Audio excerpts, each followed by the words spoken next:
दोस्तों, मुंशी प्रेमचंद की ये जो कहानी है बहुत ही मर्मस्पर्शी कहानी है, आपके मन को छू जाएगी। इस कहानी का नाम है पिसनहारी का कुआं। बहुत ही अच्छी कहानी है। इस कहानी में एक बुढ़िया के दर्द को बताया गया है, कैसे वो पहले आत्मा बन के अपने धन की रक्षा करती रही, लेकिन जब उसके बाद भी उसकी इच्छा पूरी न हुई तो उसने अपनी इच्छा को पूरी करने के लिए दूसरा जन्म लिया। बहुत ही शिक्षाप्रद कहानी है। इस कहानी में मुंशी जी ने बताया है कि मजलूमों का पैसा कभी रास नहीं आता, उनकी हाय आसमानों तक जाती है। कहानी को ज़रूर सुने। कहानी पसंद आए तो प्लीज़ इसे लाइक करें, चैनल को सब्सक्राइब करें, जिससे कि ऐसी मनोहर कहानियाँ आप लोगों को मिलती रहें। चलिए कहानी शुरू करते हैं।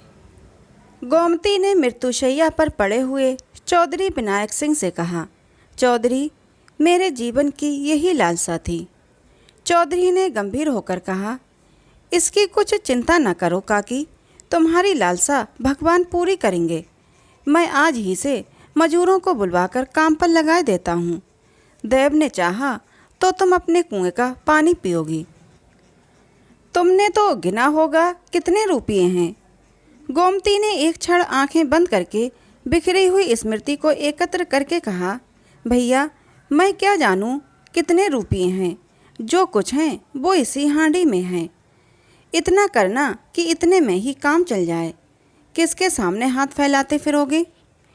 चौधरी ने बंद हांडी को उठाकर हाथों से तौलते हुए कहा, ऐसा तो करेंगे ही काकी, कौन देने वाला है। एक चुटकी भीख तो किसी के घर से निकलती नहीं। कुआं बनवाने को कौन देता है। धन्य हो तुम कि अपनी उम्र भर की कमाई इस धर्म काज के लिए दे दी। गोमती ने गर्व से कहा, भैया, तुम तो तब बहुत छोटे थे। तुम्हारे काका मरे तो मेरे हाथ में एक कौड़ी भी न थी। दिन दिन भर भूखी पड़ी रहती। जो कुछ उनके पास था वो सब उनकी बीमारी में उठ गया। वो भगवान के बड़े भक्त थे, इसीलिए भगवान ने उन्हें जल्दी बुला लिया। उस दिन से आज तक तुम देख रहे हो कि किस तरह दिन काट रही हूँ। मैंने एक एक रात में मन भर अनाज पीसा है। बेटा, देखने वाले अचरज मानते थे, न जाने इतनी ताकत मुझ में कहाँ से आ जाती थी। बस यही लालसा रही कि उनके नाम का एक छोटा सा कुआं गांव में बन जाए। नाम तो चलना चाहिए, इसीलिए तो आदमी बेटे बेटी को रोता है। इस तरह चौधरी विनायक सिंह को वसीयत करके उसी रात को बुढ़िया गोमती परलोक सिधारी। मरते समय अंतिम शब्द जो उसके मुख से निकले वो यही थे, कुआं बनवाने में देर न करना। उसके पास धन है ये तो लोगों को अनुमान था, लेकिन 2000 है इसका किसी को अनुमान न था। बुढ़िया अपने धन को ऐब की तरह छिपाती थी। चौधरी गांव का मुखिया और नियत का साफ आदमी था, इसीलिए बुढ़िया ने उसे ये अंतिम आदेश किया था। चौधरी ने गोमती के क्रियाक्रम में कुछ रुपये खर्च न किए। ज्यों ही इन संस्कारों से छुट्टी मिली, वो अपने बेटे हरनाथ सिंह को बुलाकर ईंट चूना पत्थर का तखमीना करने लगे। हरनाथ अनाज का व्यापार करता था। कुछ देर तक वो बैठा सुनता रहा। फिर अभी 2-4 महीने कुआं ना बने तो कोई हर्ज है क्या। चौधरी ने हूँ करके कहा, हर्ज तो कुछ नहीं, लेकिन देर करने का काम ही क्या है। रुपये उसने दे ही दिए हैं, हमें तो सेंत में यश मिलेगा। गोमती ने मरते मरते जल्द कुआं बनवाने को कहा था। हरनाथ, हाँ कहा तो था, लेकिन आजकल बाजार अच्छा है। 2-3 हजार का अनाज भर लिया जाए तो अघन पूस तक सबाया हो जाएगा। मैं आपको कुछ सूद दे दूंगा। चौधरी का मन शंका और भय की दुविधा में पड़ गया। 2000 के कहीं 2500 हो गए तो क्या कहना। जगमोहन में कुछ बेल बूटे बनवा दूंगा, लेकिन भय था कि कहीं घाटा हो गया तो। इस शंका को वो छिपा न सके, बोले, जो कहीं घाटा हो गया तो। हरनाथ ने तड़प कर कहा, घाटा क्या हो जाएगा, कोई बात है। मान लो अगर घाटा हो भी गया तो। हरनाथ ने फिर उत्तेजित होकर कहा, ये कहो कि तुम रुपये नहीं देना चाहते, बड़े धर्मात्मा बने हो। अन्य वृद्धजनों की भांति चौधरी भी बेटे से दबते थे। कातर स्वर में बोले, मैं ये सब कब कहता हूँ कि रुपये ना दूंगा, लेकिन पराया धन है, सोच समझ कर ही तो उसमें हाथ लगाना चाहिए। वनिज व्यापार का हाल कौन जानता है। कहीं भाव और गिर जाए तो अनाज में घुनी लग जाए, कोई मुद्दई घर में आग ही लगा दे। सब बातें अच्छी तरह सोच लेना चाहिए। हरनाथ ने व्यंग से कहा, इस तरह सोचना है तो ये क्यों नहीं सोचते कि कोई चोर ही उठा ले जाए तो, या बनी बनाई दीवार ही बैठ जाए तो। ये बातें भी तो होती ही हैं। चौधरी के पास अब कोई दलील न थी। कमज़ोर सिपाही ने ताल तो ठोंकी, अखाड़े में उतर पड़ा, पर तलवार की चमक देखते ही हाथ पांव फूल गए। बगलें झांककर चौधरी ने कहा, तो कितना लोगे? हरनाथ कुशल योद्धा की भांति शत्रु को पीछे हटता देखकर बफर कर बोला, सबका सब दीजिए, 150 रुपये लेकर क्या खिलवाड़ करना है। चौधरी राजी हो गए। गोमती को उन्हें रुपये देते किसी ने न देखा था। लोक निंदा की संभावना भी न थी। हरनाथ ने अनाज भरा, अनाजों के बोरों का ढेर लग गया। आराम की मीठी नींद सोने वाले चौधरी अब सारी रात बोरों की रखवाली करते थे। मजाल न थी कि कोई चूहिया बोरों में घुस जाए। चौधरी इस तरह झपटते थे कि बिल्ली भी हार मान लेती। इसी तरह 6 महीने बीत गए। पौष में अनाज बिका, पूरे 500 का लाभ हुआ। हरनाथ ने कहा, इसमें से 50 रुपये आप ले लें। चौधरी ने झल्ला कर कहा, 50 रुपये क्या खैरात ले लूं? किसी महाराज से इतने रुपये लिए होते तो कम से कम 100 रुपये सूद के होते। मुझे तुम 2-4 रुपये कम दे दो, और क्या करोगे? हरनाथ ने ज़्यादा बड़वाव न किया, 150 रुपये चौधरी को दे दिए। चौधरी की आत्मा इतनी प्रसन्न कभी न हुई थी। रात को वो अपनी कोठरी में सोने गया तो उसे ऐसा प्रतीत हुआ कि बुढ़िया गोमती खड़ी मुस्कुरा रही है। चौधरी का कलेजा धक धक करने लगा। वो नींद में न था, कोई नशा न खाया था। गोमती सामने खड़ी मुस्कुरा रही थी। हाँ, उस मुरझाए हुए मुख पर एक विचित्र स्फूर्ति थी। फिर कई साल बीत गए। चौधरी बराबर इसी फिक्र में रहते कि हरनाथ से रुपये कैसे निकालूं, लेकिन हरनाथ हमेशा ही हीले हवाले करता रहता था।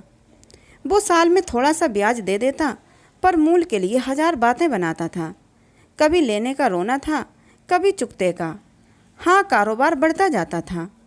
आखिर एक दिन चौधरी ने उससे साफ साफ कह ही दिया कि तुम्हारा काम चले या डूबे मुझे परवाह नहीं, इस महीने में तुम्हें अवश्य रुपये चुकाने पड़ेंगे। हरनाथ ने बहुत उड़न घाइयाँ बताईं, पर चौधरी अपने इरादे पर जमे रहे।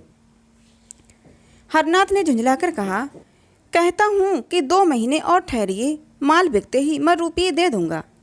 चौधरी ने दृढ़ता से कहा, तुम्हारा माल कभी ना बिकेगा और न तुम्हारे 2 महीने कभी पूरे होंगे। मैं आज रुपये लूँगा बस। हरनाथ उसी वक्त क्रोध में भरा हुआ उठा और 2000 रुपये लाकर चौधरी के सामने जोर से पटक दिए। चौधरी ने कुछ झेंप कर कहा, रुपये तो तुम्हारे पास थे, और क्या बातों से रोजगार होता है क्या? तो मुझे इस समय 500 रुपये दे दो, बाकी 2 महीने में दे देना। सब आज ही तो खर्च ना हो जाएंगे। हरनाथ ने ताव दिखाकर कहा, आप चाहे खर्च कीजिए चाहे जमा कीजिए, मुझे रुपयों का काम नहीं। दुनिया में क्या महाजन मर गए हैं जो आपकी धौंस सहूं? चौधरी ने रुपये उठाकर एक ताक पर रख दिए। कुएं की दागबेल डालने का सारा उत्साह ठंडा पड़ गया।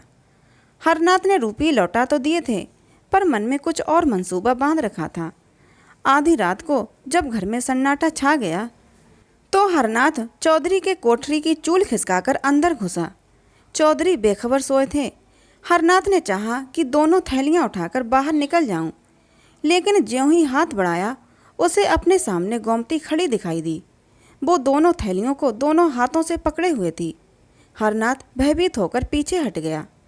फिर ये सोचकर कि शायद मुझे धोखा हो रहा है, उसने फिर हाथ बढ़ाया, पर अब की वो मूर्ति इतनी भयंकर हो गई कि हरनाथ एक क्षण भी वहाँ खड़ा न रह सका। भागा, पर बरामदे में ही अचेत होकर गिर पड़ा। हरनाथ ने चारों तरफ से अपने रुपये वसूल करके व्यापारियों को देने के लिए जमा कर रखे थे। चौधरी ने आंखें दिखाईं तो वही रुपये लाकर पटक दिए थे। दिल में उसी वक्त सोच लिया था कि रात को रुपये उड़ा लाऊंगा, झूठ मूठ चोर का गुल मचा दूंगा, तो मेरी ओर संदेह भी न जाएगा। पर जब ये पेशबंदी ठीक न उतरी तो उस पर व्यापारियों के तगादे होने लगे। बातों पर लोगों को कहाँ तक टालता, जितने बहाने हो सकते थे सब किए। आखिर वो नौबत आ गई कि लोग नालिश करने की धमकियां देने लगे। एक ने तो 300 रुपये की नालिश कर भी दी थी। बेचारे चौधरी बड़ी मुश्किल में फंसे। दुकान पर हरनाथ बैठता था। चौधरी का उससे कोई वास्ता न था, पर उसकी जो साख थी वो चौधरी के कारण ही थी। लोग चौधरी को बहुत ही खरा और लेन देन का साफ आदमी समझते थे। अब भी यद्यपि कोई उनसे तकाजा न करता था, पर वो सबसे मुंह छिपाते फिरते थे। लेकिन उन्होंने ये निश्चय कर लिया था कि कुएं के रुपये न छूऊंगा, चाहे कुछ भी आ पड़े। रात को एक व्यापारी के मुसलमान चपरासी ने चौधरी के द्वार पर आकर हजारों गालियां सुनाई। चौधरी को बार बार क्रोध आता था कि चलकर मूछें उखाड़ लूं, पर मन को समझाया, हमसे मतलब ही क्या है, बेटे का कर्ज चुकाना बाप का धर्म नहीं है। जब भोजन करने लगे तो पत्नी ने कहा, ये सब क्या उपद्रव मचा रखा है? चौधरी ने कठोर स्वर में कहा, मैंने मचा रखा है? और किसने मचा रखा है? बच्चा कसम खाते हैं कि मेरे पास केवल थोड़ा सा माल है, रुपये तो सब तुमने मांग लिए। चौधरी, मांग न लेता तो क्या करता? हलवाई की दुकान पर दादा का फातिहा पढ़ना मुझे पसंद नहीं, और ये नाक कटाई अच्छी लगती है। चौधरी, तो मेरा क्या बस है भाई, कभी कुआं बनेगा कि नहीं? 5 साल हो गए। स्त्री, इस वक्त उसने कुछ नहीं खाया, 1 जून भी मुंह झूठा करके उठ गया था। चौधरी, तुमने समझाकर खिलाया नहीं, दाना पानी छोड़ देने से तो रुपये ना मिलेंगे। स्त्री, तुम क्यों नहीं जाकर समझा देते? चौधरी, मुझे तो इस वक्त वो बैरी समझ रहा होगा। स्त्री, मैं रुपये ले जाकर बच्चे को दिए आती हूँ, हाथ में जब रुपये आ जाएं तो कुआं बनवा देना। चौधरी, नहीं नहीं, ऐसा गजब ना करना, मैं इतना बड़ा विश्वासघात ना करूँगा, चाहे घर मिट्टी में ही मिल जाए। लेकिन स्त्री ने इन बातों की ओर ध्यान न दिया। वो लपक कर भीतर गई और थैलियों पर हाथ डालना चाहती थी कि एक चीख मारकर हट गई। उसकी सारी देह सितार के तार की भांति कांपने लगी। चौधरी ने घबरा कर पूछा, क्या हुआ, क्या हुआ? तुम्हें चक्कर तो नहीं आ गया? स्त्री ने ताक की ओर भयातुर नेत्रों से देखकर कहा, चुड़ैल वहाँ खड़ी है। चौधरी ने ताक की ओर देखकर कहा, कौन चुड़ैल? मुझे तो कोई नहीं दिखता। स्त्री, मेरा तो कलेजा धक धक कर रहा है, ऐसा मालूम हुआ जैसे उस बुढ़िया ने मेरा हाथ पकड़ लिया है। चौधरी, ये सब भ्रम है, बुढ़िया को मरे 5 साल हो गए, अब तक वो यहाँ बैठी है। स्त्री, मैंने साफ देखा, वही थी। बच्चा भी कहते थे कि उन्होंने रात को थैलियों पर हाथ रखे देखा था। चौधरी, वो रात को मेरी कोठरी में कब आया? स्त्री, तुमसे कुछ रुपयों के विषय में ही कहने आया था, उसे देखते ही भाग गया। चौधरी, अच्छा फिर तो अंदर जाओ, मैं देख रहा हूँ। स्त्री ने कानों पर हाथ रखकर कहा, ना बाबा, अब मैं उस कमरे में कदम ना रखूँगी। चौधरी, अच्छा मैं जाकर देखता हूँ। चौधरी ने कोठरी में जाकर दोनों थैलियाँ ताक पर से उठा लीं। किसी प्रकार की शंका न हुई। गोमती की छाया का कहीं नाम भी न था। स्त्री द्वार पर खड़ी झांक रही थी। चौधरी ने आकर गर्व से कहा, मुझे तो कहीं कुछ ना दिखाई दिया, वहाँ होती तो कहाँ चली जाती। स्त्री, क्या जाने तुम्हें क्यों ना दिखाई दी, तुमसे उसे इसने था, इसी से हट गई होगी। चौधरी, तुम्हें भ्रम था और कुछ नहीं। स्त्री, अच्छा बच्चा को बुलाकर अभी पूछा देती हूँ। चौधरी, खड़ा तो हूँ, आकर देख क्यों नहीं लेती। स्त्री को कुछ आश्वासन हुआ। उसने ताक के पास जाकर डरते डरते हाथ बढ़ाया, जोर से चिल्लाकर भागी और आंगन में आकर दम लिया। चौधरी भी उसके साथ आंगन में आ गया और विस्मय से बोला, क्या था? व्यर्थ में भागी चली आई, मुझे तो कुछ न दिखाई दिया। स्त्री ने हाँफते हुए तिरस्कारपूर्ण स्वर में कहा, चलो हटो, अब तक तो तुमने मेरी जान ही ले ली थी, न जाने तुम्हारी आंखों को क्या हो गया है। खड़ी तो है वो डायन वहीं पर। इतने में हरनाथ भी वहाँ आ गया। माता को आंगन में खड़े देखकर बोला, क्या है अम्मा, कैसा जी है? स्त्री, वो चुड़ैल आज 2 बार दिखाई दी। बेटा, मैंने कहा लाओ तुम्हें रुपये दे दूं, फिर जब हाथ में आ जाएंगे तो कुआं बनवा दिया जाएगा, लेकिन ज्यों ही थैलियों पर हाथ रखा उस चुड़ैल ने मेरा हाथ पकड़ लिया, प्राण ही निकल गए। हरनाथ ने कहा, किसी अच्छे होजा को बुलवाना चाहिए जो इसे मार भगाएं। चौधरी, क्या रात को तुम्हें भी दिखाई दी थी?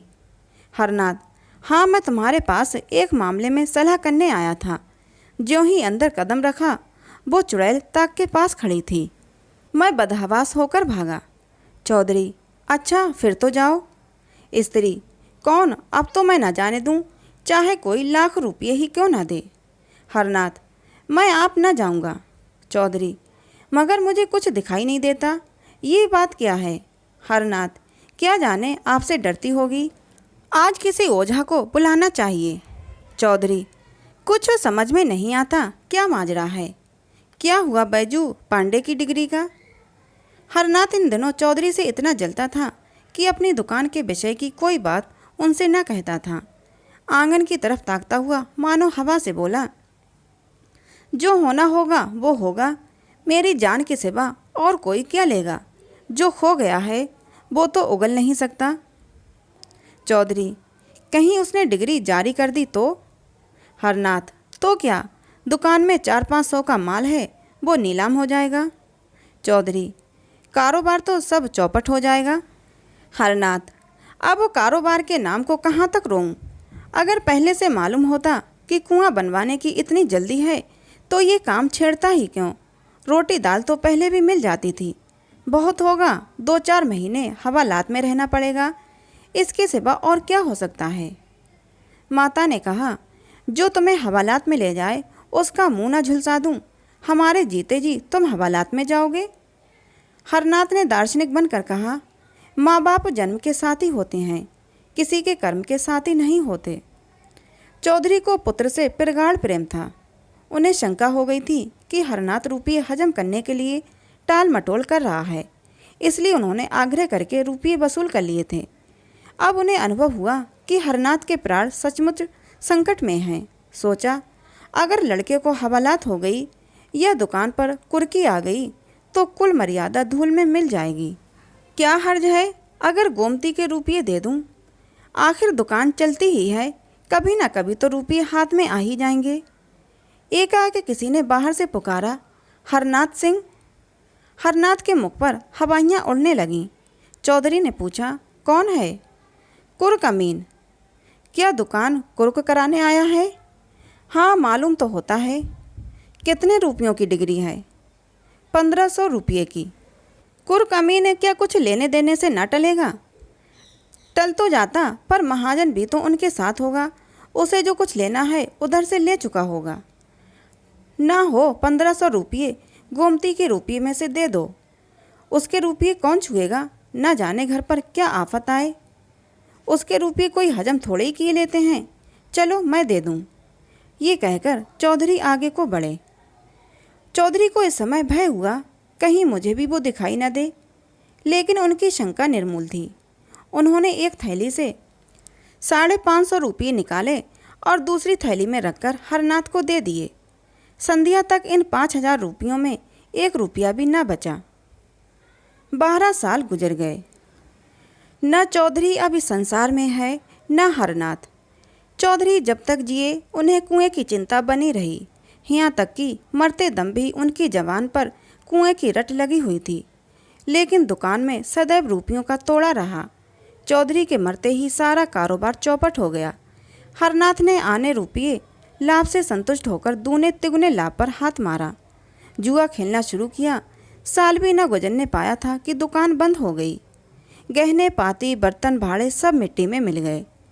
चौधरी की मृत्यु के ठीक साल भर बाद हरनाथ ने भी इसी हानि लाभ के संसार से पयान किया। माता के जीवन का अब कोई सहारा न रहा। बीमार पड़ी पर दवा दर्पण न हो सकी। 3-4 महीने तक नाना प्रकार के कष्ट झेलकर वो भी चल बसी। अब केवल बहू थी और वो भी गर्भिणी। उस बेचारी के लिए अब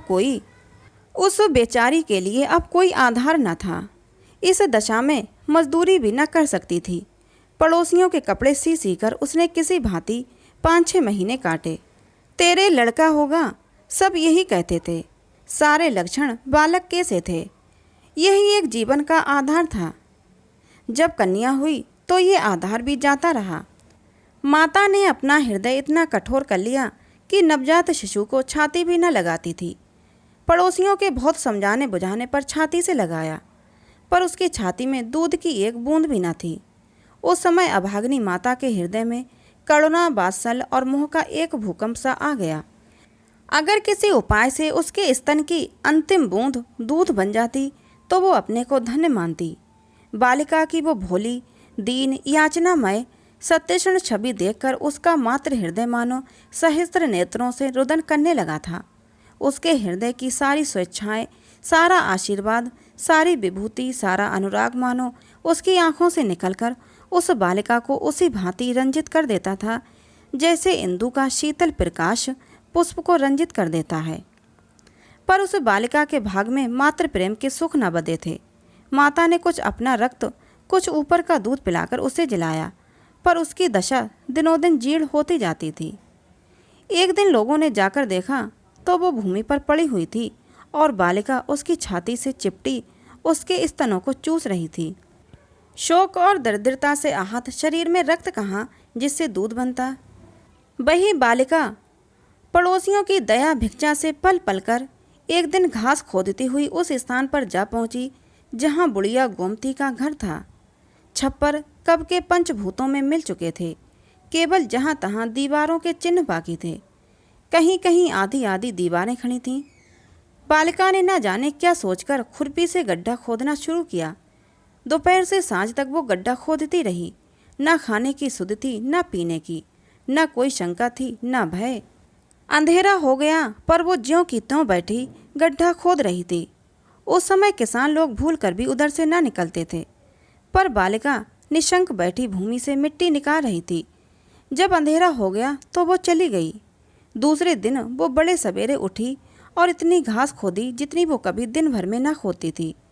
दोपहर के बाद वो अपनी खांची और खुरपी लिए फिर उसी स्थान पर पहुंची। पर वो आज अकेली न थी, उसके साथ 2 बालक और भी थे। तीनों वहाँ बैठकर फिर से खुदाई करने लगे। सांझ तक कुआं खोदते रहे। बालिका गड्ढे के अंदर खोदती थी और दोनों बालक मिट्टी निकाल निकाल कर फेंकते थे। तीसरे दिन 2 लड़के और भी उस खेल में मिल गए। शाम तक खेल होता रहा।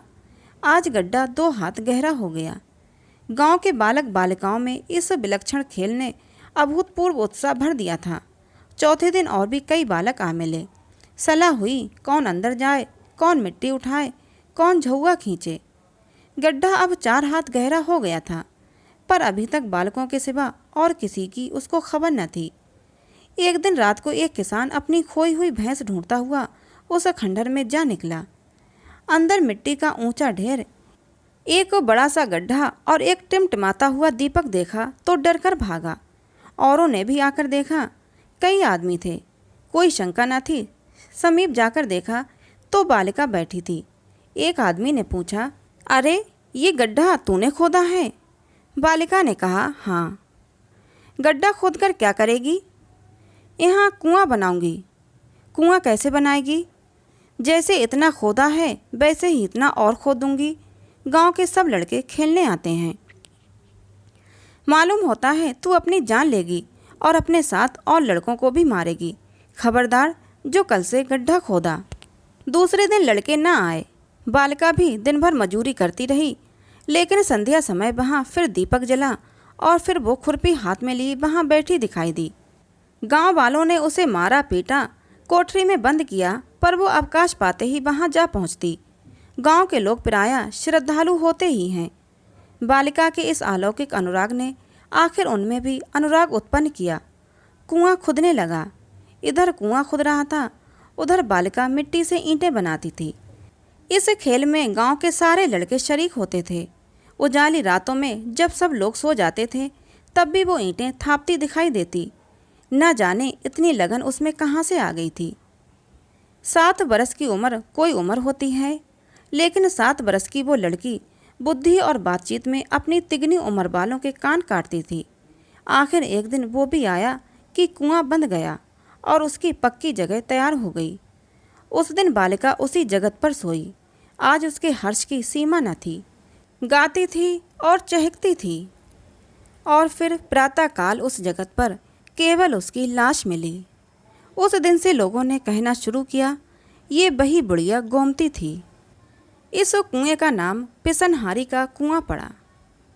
तो दोस्तों ये कहानी थी मुंशी प्रेमचंद की, जिसका नाम था पिसनहारी का कुआं। ये कहानी आपको कैसी लगी कमेंट बॉक्स में ज़रूर बताना। बहुत ही मर्मस्पर्शी कहानी थी। ज़रूर ये कहानी आप लोगों को अच्छी लगी होगी। ऐसी ही और कहानियों के लिए हमारे चैनल को सब्सक्राइब जरूर कर लेना। मिलते हैं अगली किसी नई कहानी के साथ।